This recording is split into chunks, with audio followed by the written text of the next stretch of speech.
Otherwise हम किसी शब्द का उच्चारण गलत तरीके से करेंगे, अशुद्ध तरीके से करेंगे, तो उसका हम उच्चारण जो है उस शब्द को हम अशुद्ध रूप से ही लिख सकते हैं। Hello friends, welcome back to my channel MA B.Ed Pooja pre school teaching. So आज के इस वीडियो में हम वर्तनी के बारे में सीखेंगे। वर्तनी यानी कि इसको इंग्लिश में हम स्पेलिंग बोलते हैं और हिंदी में अक्षरी बोलते हैं। सो चलिए वीडियो को स्टार्ट करते हैं। वीडियो स्टार्ट करने से पहले हमारी आपसे एक रिक्वेस्ट है कि जो लोग चैनल पे पहली बार विजिट किए होंगे प्लीज़ चैनल को सब्सक्राइब कर लीजिएगा और वीडियो अच्छी लगे तो लाइक शेयर कमेंट करना बिल्कुल मत भूलिएगा। सो चलिए कंटिन्यू करते हैं। सबसे पहले हम वर्तनी का मीनिंग जान लेते हैं। वर्तनी यानी कि इंग्लिश में इसको हम स्पेलिंग भी बोलते हैं। जैसे हम कहते हैं ना कि किसी शब्द की स्पेलिंग, किसी वर्ड की स्पेलिंग क्या होती है, तो उसी को हम हिंदी में जो कि है वर्तनी बोलते हैं। वर्तनी या फिर हम इसको अक्षरी भी बोल सकते हैं। हम चलिए लिख देते हैं अक्षरी या अक्षर, जो आप लोगों को समझ में आए वही आप लोगों के लिए सूटेबल होगी। या फिर हम इसको हिज्जे भी बोल सकते हैं। एक और इसका अर्थ है हिज्जे। हम कहते हैं ना कि किसी चीज़ का हिज्जे करके पढ़ो, हम पहले हिज्जे वर्ड का भी यूज कर सकते हैं। सो चलिए कंटिन्यू करते हैं। जैसा कि हम सबसे पहले देख लेते हैं वर्तनी होता क्या है। व्हाट इज मीनिंग ऑफ वर्तनी। चलिए सबसे पहले हम जानते हैं वर्तनी यानी कि स्पेलिंग, किसी भी शब्द की स्पेलिंग। हिंदी में किसी भी अक्षर को मिला के पढ़ने को वर्तनी बोलते हैं और इंग्लिश में किसी भी वर्ड के जो मीनिंग को है तोड़ तोड़ के जो पढ़ते हैं उसको हम मीनिंग बोलते हैं। अगर हम मीनिंग को सही तरीके से बोलेंगे और सही तरीके से पढ़ेंगे तभी हमारी जो है अक्षर जो है शुद्ध रहेगी, यानी कि हम करेक्ट लिख पाएंगे। अगर हम नहीं सही तरीके से बोलेंगे तो हमारी जो है अशुद्ध रहेगी अक्षर। चलिए कंटिन्यू करते हैं। जैसे वर्तनी लिखने की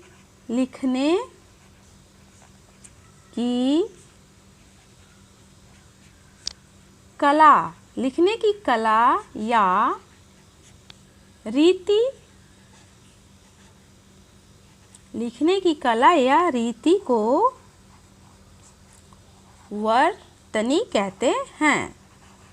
वर्तनी कहते हैं। अभी जैसा कि हमने आपको बताया कि वर्तनी को हम हिज्जे भी कहते हैं या फिर अक्षरी भी कहते हैं। वर्तनी कहते हैं या फिर हम या अक्षरी या हिज्जे भी हम कहते हैं। हिज्जे भी हम कहते हैं।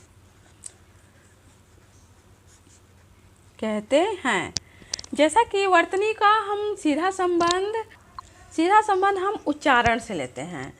जैसा कि हमने बोला कि हम किसी भी शब्द की स्पेलिंग को सही तरीके से पढ़ेंगे तो उसका उच्चारण सही होगा और हम सही तरीके से उसे लिख सकेंगे। अगर हम उसका प्रोनाउंसिएशन या फिर उच्चारण गलत तरीके से करेंगे तो हम उसका जो है अशुद्ध रूप ही लिखेंगे, यानी कि इनकरेक्ट वर्ड ही लिखेंगे। चलिए हम देखते हैं वर्तनी का सीधा संबंध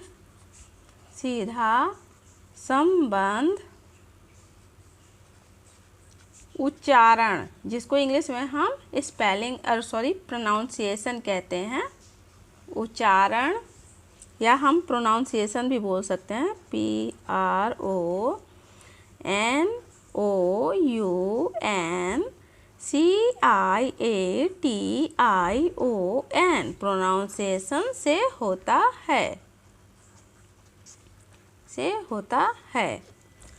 हिंदी में कहते हैं ना कि हम जो चीज़ अपने लाइफ में बोलते हैं, यानी कि साधारण जो बोलचाल की भाषा में जो चीज़ हम बोलते हैं वही चीज़ हम लिखते हैं। यानी कि हिंदी में हम जो बोलते हैं, चलिए लिखते हैं इसको। हिंदी में जो हम बोलते हैं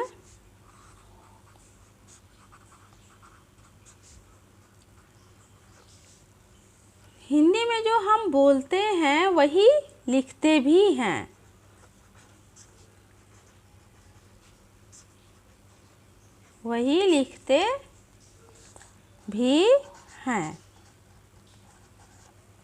यदि हमारा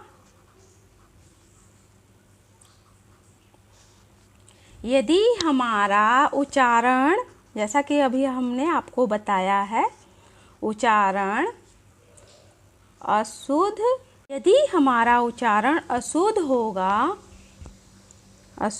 होगा तो हमारी वर्तनी, या फिर हम स्पेलिंग भी कह सकते हैं या फिर अक्षरी भी कह सकते हैं, वर्तनी भी अशुद्ध होगी, अशुद्ध होगी। अक्सर हम अपने मातृभाषा में, चलिए हम देखते हैं कि अक्सर जो है हम अपने मातृभाषा में हम अपने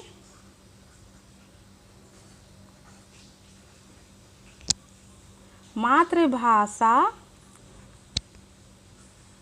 या बोली के कारण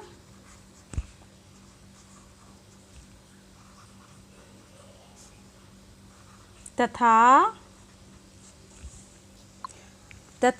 बोली के कारण तथा व्याकरण संबंधी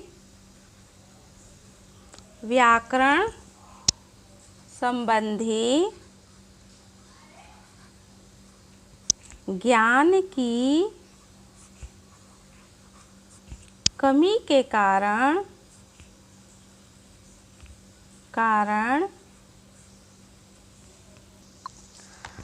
हमारे उच्चारण में अशुद्धियाँ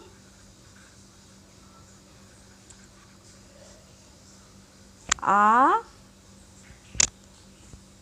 जाती है, जिसके कारण हमारी वर्तनी भी अशुद्ध हो जाती है, जिसके कारण हमारी वर्तनी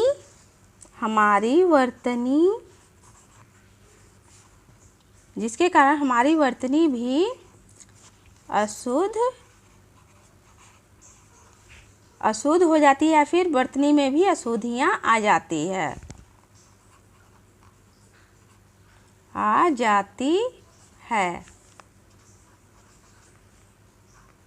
सॉरी, यहाँ पे हमने में लिखना भूल गई।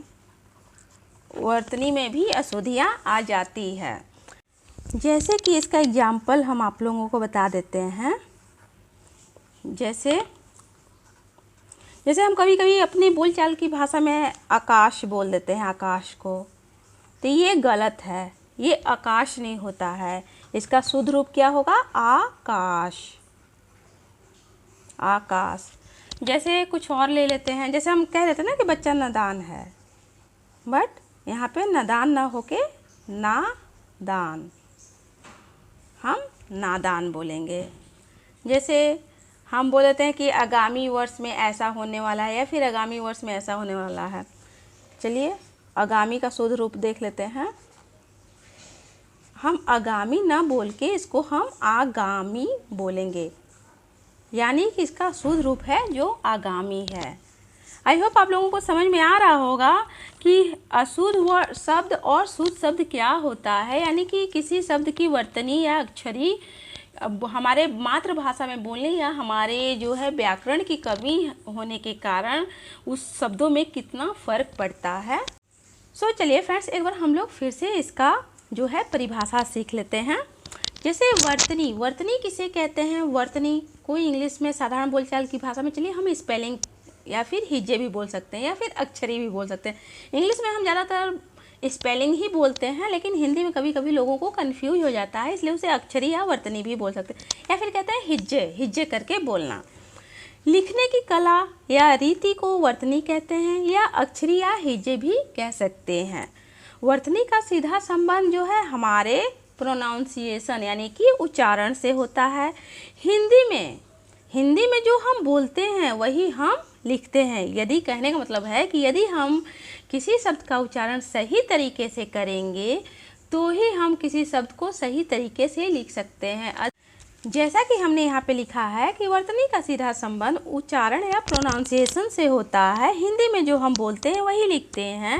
यदि हमारा उच्चारण अशुद्ध होगा तो हमारी वर्तनी भी अशुद्ध होगी।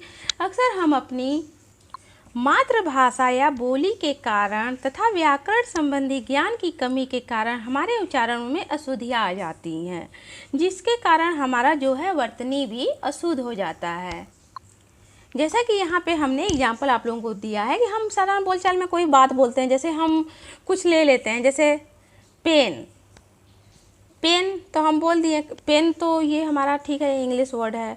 चलिए और भी कुछ ले लेते हैं, जैसे हम बोल देते हैं कि बारात। कहते हैं ना कि बारात आ रही है, हम अपने साधारण बोलचाल की भाषा में बारात बोल देते हैं, जैसे बारात आ रही है, लेकिन इसका ये शुद्ध रूप नहीं है, बारात होता है, बारात। अक्सर हम घर पे इसी तरीके का शुद्ध वर्ड का यूज करते हैं, वर्तनी का यूज करते हैं, जिससे हमारा जो है लिखने में भी अशुद्धि आ जाती है। जैसे हम बादाम बोलते हैं, कभी कभी बोलते हैं कि हाँ हमने बादाम खाया है, लेकिन बादाम उसे नहीं बोलते, उसे बादाम बोलते हैं। जैसे और भी कुछ है उदाहरण, जैसे हम बोलते हैं नाराज़ है, वो बच्चा हमसे नाराज़ है या फिर वो इंसान हमसे नाराज़ है, तो यहाँ पर नाराज़ नहीं, इसका सही रूप है नाराज़। सो चलिए फ्रेंड्स, इसका हम किसी दिन शुद्ध और अशुद्ध रूप जो है इसका हम नेक्स्ट वीडियो में लाएंगे आप लोगों के सामने कुछ शब्दों का। सो चलिए आज का वीडियो हम यहीं करते हैं। अगर आप लोगों को मेरी ये समझाने का तरीका आप लोगों को समझ में आया होगा तो प्लीज़ चैनल को सब्सक्राइब कर लीजिएगा, और वीडियो अच्छी लगे तो प्लीज़ चैनल पे कंटिन्यू बने रहिएगा। So bye bye friends, video full watch करने के लिए थैंक यू।